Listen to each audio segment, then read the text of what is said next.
Good evening, ladies and gentlemen, and welcome to Heti TV's foreign language news broadcast. My name is Peter Gardosh, and first, for the news in English. 3 more sons of Hamas leader Ismail Haniyeh were killed in an Israeli airstrike on Gaza. The Hamas-linked Shahab news agency reported this on Wednesday. While the war in Gaza rages on and ceasefire talks are underway in Egypt, it was here that Haniyeh learned of his son's death. 3 children of senior Hamas official Ismail Haniyeh were killed in an Israeli strike in central Gaza. According to family members, they were traveling in a car with the children when it was hit from the air. Haniyeh said she was happy that her children had been martyred. All Gazans have paid the price, and so have I, he said. If Israel is attacked from an Iranian territory, the retaliation will come from there, Israeli Foreign Minister Israel Katz told this to X. Katz published his post in both Hebrew and Persian in response to Iran's supreme political and religious leader Ayatollah Ali Khamenei's earlier statement that Israel should be punished for the airstrike on Iran's diplomatic mission in Syria, which was attributed to him. On the 1st of April, Israeli warplanes are believed to have bombed Iran's consulate in Damascus, killing 7 Iranian military advisors, including Mohammad Reza Zahedi, a leader of the Revolutionary Guard. Iran has been encouraging its backed militias, including the Lebanese Shiite Hezbollah, which attacks Israel's northern border, and the Yemeni Brotherhood, which has carried out attacks on merchant ships in the Red Sea to fight Israel and Western countries during the Gaza war, which erupted after the 7th of October attack by the Islamist Hamas terrorist organization. Cabinet technical officials have conveyed to ministers that there is little chance that the Hamas terrorist organization will agree to the mediators' proposed outline. White House officials also sent pessimistic signals. Hamas's position on the agreement is not encouraging. National Security Advisor Jake Sullivan said that pressure had been put on Qatar for a Hamas response. Israel has told the Hamas terror organization through mediators that it must release 40 live hostages as part of the ceasefire agreement. Hamas claims that in order to do this, it would have to release male soldiers, as the terrorist organization does not have 40 elderly female hostages alive. Hamas is not willing to release the male soldiers and wants fewer than 40 hostages freed, according to public broadcaster Khan, which described the issue as the biggest obstacle to ongoing negotiations. A new border crossing point will be established between Noch Hodosh and Noch Polad. An agreement on the construction of a new border crossing point was signed this week. The Minister of Foreign Affairs and Trade said this on his website. Seattle wrote that the new border crossing between Noch Hodosh and Noch Polad will increase the number of crossing points between Ukraine and Hungary to 6. The minister recalled that less than a month ago, he and Andrei Yermak, the head of the Ukrainian presidential administration, had held telephone talks, among other things, the border traffic agreement under which a new border crossing point will be established between Noch Hodosh and Noch Polad, and truck traffic will be allowed at Berek Shurad. This week, Deputy Prime Minister and Ukrainian Minister of Community, Territorial Infrastructure Development Alexander Kubrakov and Ambassador of Hungary to Kyiv signed the agreement, which means that the new border crossing point between Noch Hodosh and Noch Polad will be established, thus increasing the current 5 crossing points between our countries to 6 in the near future. And finally, for the weather in the evening, we can expect calm and starry skies. Tomorrow, the weather is expected to be partly cloudy and partly sunny. The temperatures will average around 6 to 11 degrees Celsius in the morning, 20 to 25 degrees Celsius in the afternoon hours. For further news, please visit our websites at www.hetitv.com or breuerpress.com. Thank you for your attention. So much for the news in English, and now for the news in German.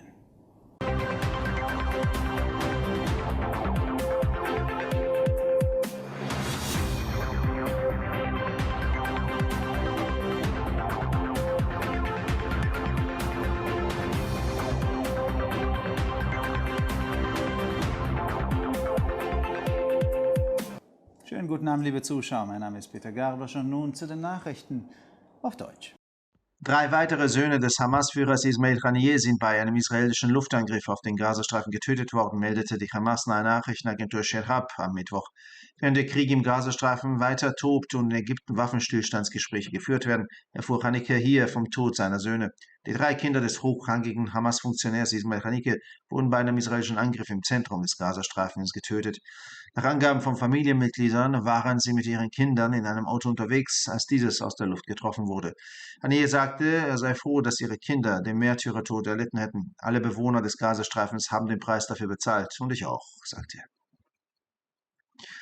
Wenn Israel von iranischem Territorium aus angegriffen wird, wird die Vergeltung von dort kommen, sagte der israelische Außenminister Israel Katz gegenüber X. Katz veröffentlichte seinen Beitrag sowohl auf Hebräisch als auch auf Persisch als Reaktion auf die frühere Erklärung des obersten politischen und religiösen Führers des Irans, Ayatollah Ali Khamenei, dass Israel für den Luftangriff auf die diplomatische Vertretung des Irans in Syrien, der ihm zugeschrieben wurde, bestraft werden sollte. Am 1. April sollen israelische Kampfflugzeuge das iranische Konsulat in Damaskus bombardiert haben, wobei 7 iranische Militärberater, darunter Mohammad Reza Zahedi, ein Führer der Revolutionsgarde, getötet wurden. Der Iran hat die von ihm unterstützten Milizen, darunter die libanesische schiitische Hisbollah, die die Nordgrenze Israels angreift, und die jemenitische Bruderschaft, die Angriffe auf Handelsschiffe im Roten Meer verübt hat, ermutigt, Israel und die westlichen Länder im Gazakrieg zu bekämpfen, der nach dem Angriff der islamistischen Terrororganisation Hamas am 7. Oktober ausgebrochen war. Technische Beamte des Kabinetts haben dem Minister mitgeteilt, dass die Chancen gering sind, dass die terroristische Hamas-Organisation dem von den Vermittlern vorgeschlagenen Entwurf zustimmen wird.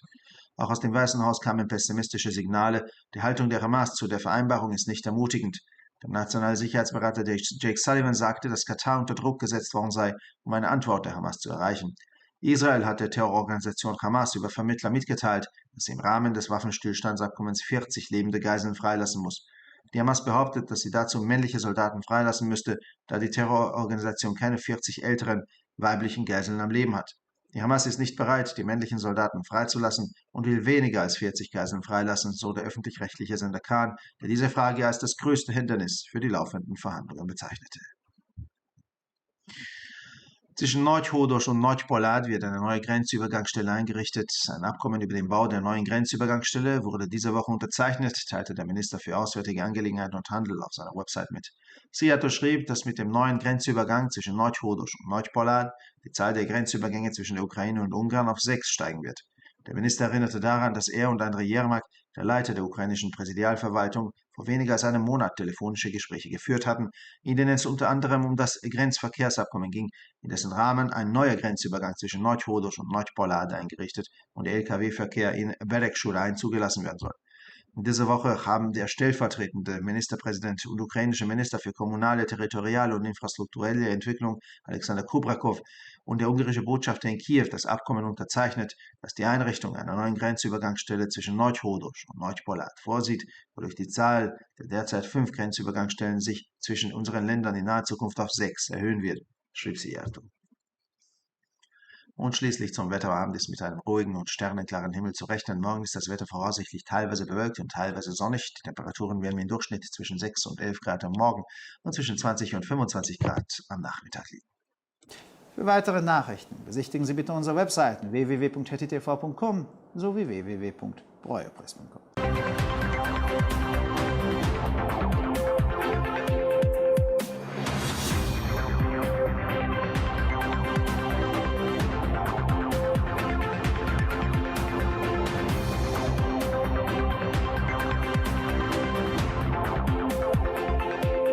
ערב טוב, גבירותיי ורבותיי, שמי אדם ברויר זאבי, ואלה הם החדשות בעברית.